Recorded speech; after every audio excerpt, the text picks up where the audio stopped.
Fast. இந்த வார்த்தைக்கு மட்டும் அர்த்தம் தெரிஞ்சு அவங்களால பல பேர்த்தோட உயிரை காப்பாற்ற முடியும். இந்த மெடிக்கல் கண்டிஷனால இந்தியாவில மட்டும் வருஷத்துக்கு 18 லட்சம் பேருக்கிட்ட இறந்துட்டு இருக்காங்க.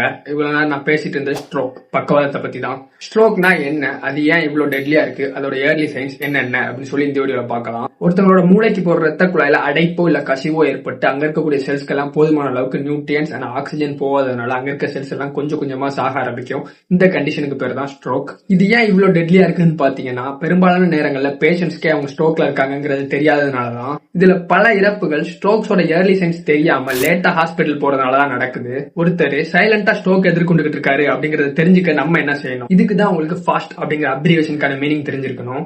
F for face, A for arms, S for speech, T for time. F for face. Suspectable patient first smile பண்ண சொல்லுங்க. ரெண்டு உதடுல ஏதாவது ஒரு உதடு கோணுதான்னு சொல்லி செக் பண்ணுங்க. A for arms. ரெண்டு கையுமே அட் டைம்ல தூக்க சொல்லுங்க. ரெண்டு கையில ஏதாவது ஒரு கையை தூக்குறதுக்கு கஷ்டப்படுறாங்கிறத நோட் பண்ணுங்க. S for speech. ஏதாவது ஒரு சிம்பிளான சென்டென்ஸ் நீங்க சொல்லி அவங்களை ரிப்பீட் பண்ண சொல்லுங்க. ரிப்பீட் பண்ணும்போது ஏதாவது தடுமாற்றம் இல்ல குளறல்கள் இருக்கான்னு சொல்லி நோட் பண்ணுங்க.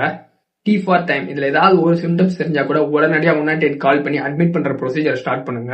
சோ நெக்ஸ்ட் டைம் யாராவது பக்கத்துல மயங்கி விழுந்தா அவங்க சாப்பிடாம இருந்திருப்பாங்க, இல்ல தண்ணி குடிக்காம இருந்திருப்பாங்க, இல்ல அதிக வெயிலால மயங்கி விழுந்திருப்பாங்கன்னு சொல்லி நம்மளே அசால்ட்டா விடாம இந்த டெஸ்ட்டை செக் பண்ணி பாருங்க. இந்த மாதிரி நிறைய ஹெல்த் ரிலேட்டட் வீடியோஸ் தெரிஞ்சுக்கணும் நம்ம சேனலை சப்ஸ்கிரைப் பண்ணிக்கோங்க.